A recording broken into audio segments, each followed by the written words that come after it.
It's a good day, VA, with Sam Pugh and Carolyn Day Pruitt. Brought to you by Dunlop House. My favorite thing about my job is I get to walk through the doors and see the residents smiling and happy, ready for the day to see what kind of activities we have going on. My name is Rachel Barefoot, and I'm the activities director here at Dunlop House. We do things like physical exercise, fun arts and crafts.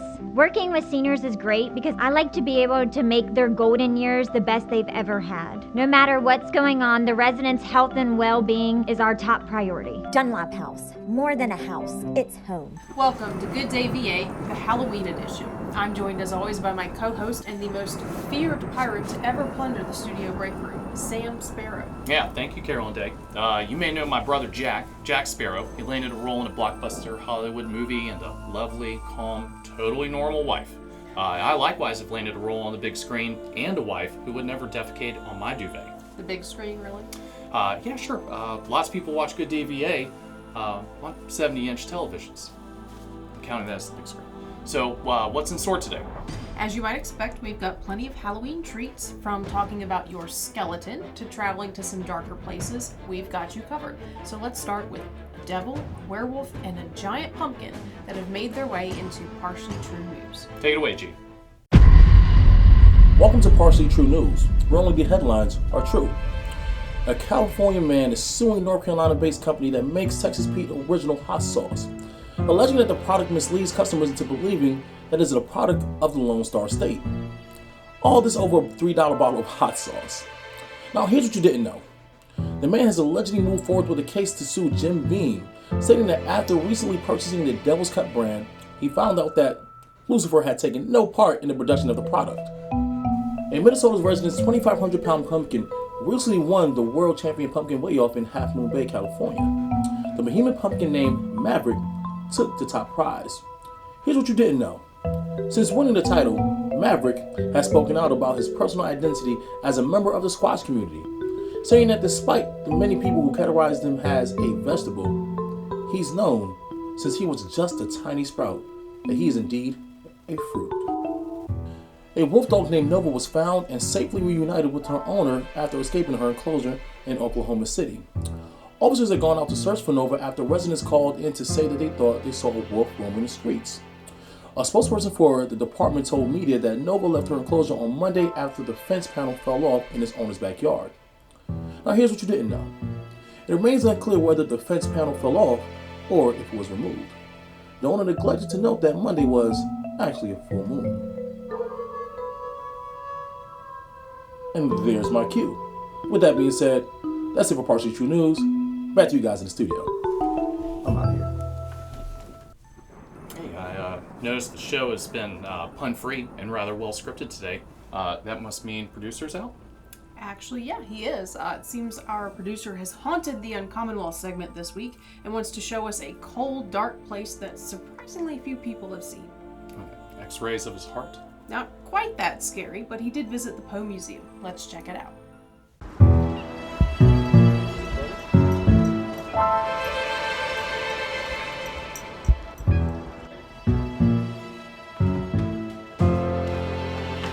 Welcome to the Halloween edition of Uncommonwealth, and we may be in the creepiest but most fascinating area in Richmond. We're at the Edgar Allan Poe Museum. Come take a tour with us.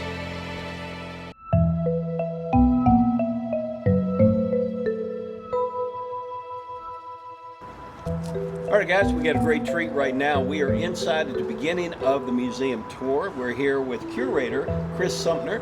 Chris, welcome to the show. We appreciate you being with us today. It's good to be here.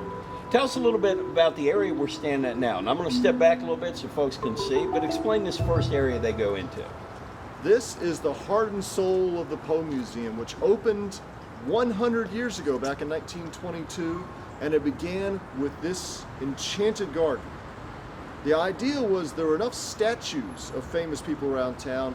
This group wanted to celebrate Poe's poetry by bringing to life one of his poems. So this is a living, breathing recreation of the poem "To One in Paradise" that begins, "Thou wast it all to me, love, for which my soul did pine. A green isle in the sea, love, a fountain and a shrine, all wreathed in fairy fruits and flowers, and all the flowers were mine. So you've got a green aisle, a fountain, a shrine, and it's all made out of bricks salvaged from different Poe places. The shrine back there is made of the first floor facade of the office where Poe began his career in journalism 5 blocks down the street. We've got bricks out here from various Poe homes.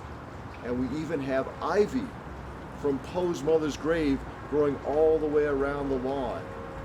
So it's a little bit of everything. All right, we've taken our first step inside the museum, and one of our focal points here is Poe's childhood. There's some interesting facts and figures that we've invited our curator to discuss with us again, but one fascinating piece is the actual bed that Poe slept in as a child. And the history of you guys having this has been a family heirloom that's come down to you. Oh yeah, this was passed down from his foster father to his business partner, to his daughter, to her grandnephew, to the Raven Society at UVA, and now to us. And this is where little Edgar used to dream dreams no mortal ever dared to dream before. And maybe some of the nightmares he had in this bed as a child inspired the horror stories he'd write as an adult. The museum houses many relics that were part of Poe's actual life, including a special piece that was commissioned by the Actors Guild and given to the Met. We asked the curator, Chris, about more details on this special piece. Behind me is the Actors Memorial to Poe, commissioned by the Actors Guild of New York back in 1882. It took them until 1884 to finish carving it, and they placed it in the Metropolitan Museum of Art in New York City. Now at the museum you're going to catch great pieces and a little strange. What's behind me is a desk from the Southern Literary Messenger and the actual chair that Poe sat in. Now the curator told us that his boss had cut off the back to make the chair uncomfortable while I was working. This may be a clue why Poe got into some really strange things. He may have just been irritated from work. All right, we've now stepped into what we would imagine might have been Poe's most favorite part of the museum. It's a room about his death. From a lock of his hair to a piece of his actual coffin, this is a room that gives a lot of details on the death of this famous American. This is a piece of Edgar Allan Poe's original coffin, the one in which he was buried for the first 26 years of his afterlife. After that, some of his supporters decided to build a monument for him, to move the body, and as they're moving it, the coffin fell apart and he fell out, gave everybody a last good scare. I think he would have liked that. So we finish up today's Uncommon Wealth in a most fitting place. We are at the Poe Shrine. Chris, tell us a little bit about this. Well, this whole structure was built using bricks salvaged from the office where Poe began his career in journalism right here in Richmond. And right in the middle of it, a bust of Edgar Allan Poe. This is a copy. The original one used to be here until 1987 when he went out drinking. He turned up at a bar called the Raven Inn down on Route 1, and after that we have to keep the original inside. They put a replica out here, but he still gets into trouble. As you can tell, he's covered with lipstick from his admirers who come to visit him, and they also leave him presents. There's love letters and gifts and toys. What's the most interesting piece that you found left here for him? Well, just last week I found a drawing of the bust, and I found a love poem someone written for it. But you never know what'll turn up here. Often we find long-stemmed red roses people leave him, or bottles of alcohol. But every month between April and October, on the fourth Thursday of the month, he gets to party. We have an unhappy hour out here. It's kind of like a happy hour, but at the Poe Museum, so it's a miserable time for everybody. Perfect. Sounds like a perfect place for him to be. Very active social life for a dead guy. All right. That's it for Edgar and I. We'll see you guys back in the studio. You want to hit the tavern down the street? Yeah, I thought so. What are you doing? Sending Chris, the curator, some nails. Why? Well, I noticed producer was able to get out of the coffin pretty easily. And I thought if Chris nailed him in, it might have a more realistic experience at the museum. Besides, he'd get out in a few hours. Years. I think that might be a bit much just for a few bad puns in the last script. Have you seen the rough draft for the next Good Day VA?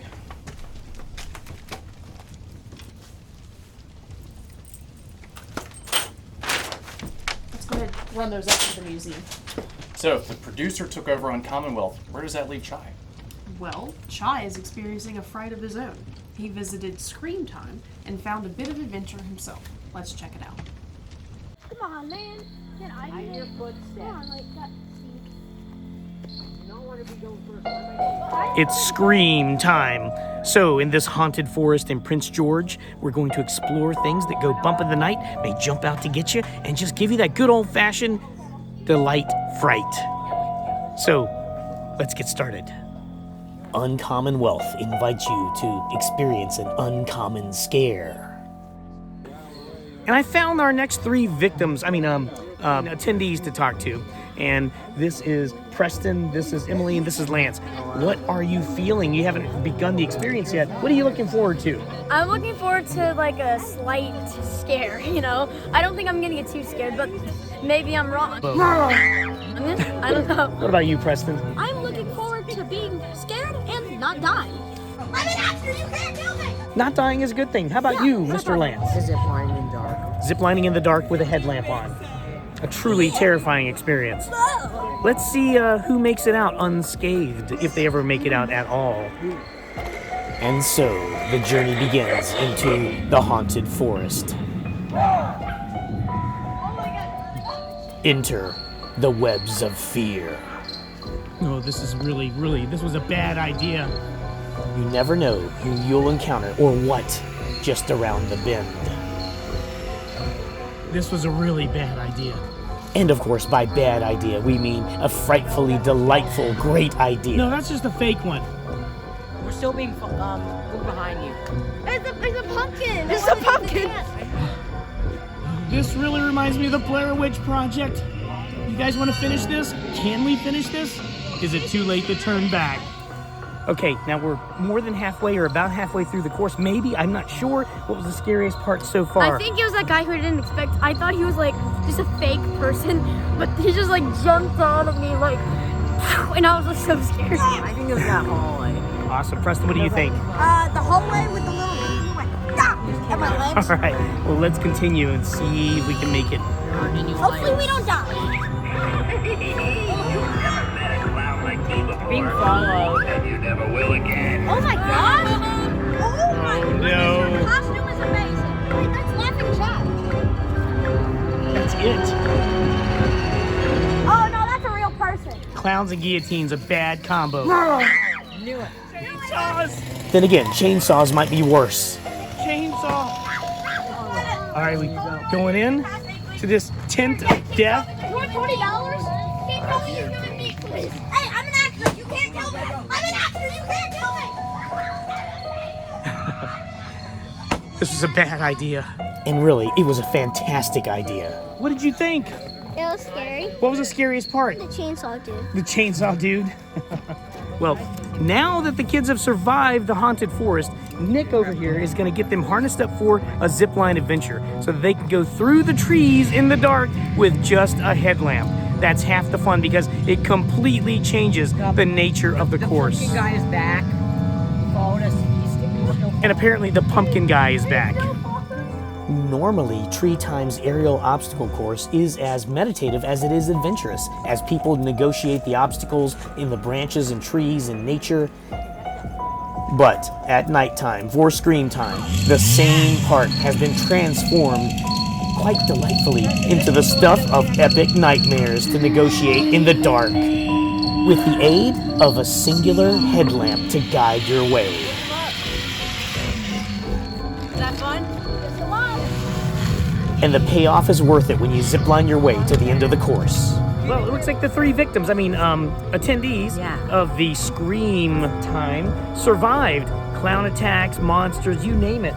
A clown that keeps stalking us. Yes, happens to look, be right if to our you left. point the camera over there, he's following us. The monster. And not accepting tomato juice. They only accept blood, not tomato juice. I offered them soda, and they didn't accept. I said I would shake It must have their been hand. sodium free. Just try, you're being stalked. Right Yeah, now. you're being Oh stalked by no, a clown. I've been stalked the entire time out here.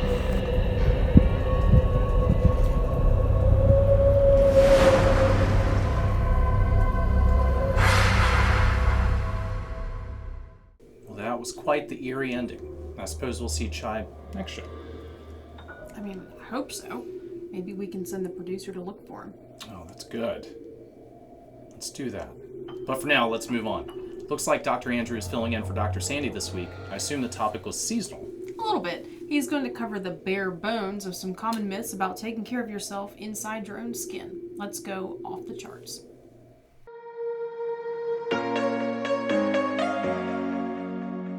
Happy Halloween! It's a spooky time of year, right? A lot of those spookiness comes from the myths and the legends that surround this time of year, right? And the most common myths and legends that we see, or the images that we see with Halloween, is what? The skeleton, right? And so let's talk about your bones, because I'm a chiropractor and that's the world that I live in every day. So let's talk about those myths. The most common myth that we see is people waiting to get care for the common areas of pain, right, with neck and lower back pain. And so the really big thing to think about is that we want to prevent problems before they arise. And that means that we actually see people that are old or young and big or small, right? And so it doesn't matter who you are or what's going on, chiropractic can probably help you improve your lifestyle. And we're not just reducing pain, we're helping to improve the quality and function of the nervous system by adjusting into those areas where the nervous system is working, right? And so you don't have to wait until you have pain. You want to make sure that you're preventing things before they become a problem. The next myth that we want to talk about is how people think that they can adjust themselves, right? And so ideally, you'll be able to move your body in whatever way that you need to, right? However, when somebody is adjusting themselves, they typically are probably not getting where they need to go, right? They're probably doing a repetitive motion, and what's most likely happening is they're getting an endorphin release. However, they're just doing the same thing over and over again, and that reduces its effectiveness over time, right? One of the big aspects is leverage and being able to relax. And so when we do that to ourselves, what is most likely happening is that area is actually probably getting more stuck. And we don't want it to be more stuck, we want it to be in proper alignment so that it moves properly, right? So make sure that you are patiently working with yourself and also getting adjusted when you need to. This third myth that we want to talk about, people think when they start to go to a chiropractor, they have to keep going for the rest of their life. What a lot of people choose to do is that they want to improve their health over time and they want to make better choices and better lifestyle habits, right? And so chiropractic is certainly a part of that. And that's why a lot of people decide to continue care throughout life, even after they've had their problems resolved. All right, I hope that we have taken some fear out of taking care of yourself. Back to you guys in the studio. Well, that does it for this edition of Gdva. Join us next time and see if Chai and our producer return. Until then, we'd like to thank our advertisers and especially Dunlop House who makes this show possible. So for now, have a good day, VA. So do you think we should start taking producer resumes just in case he doesn't get out? No, I think we should take them either way. I do hope Chuck comes back.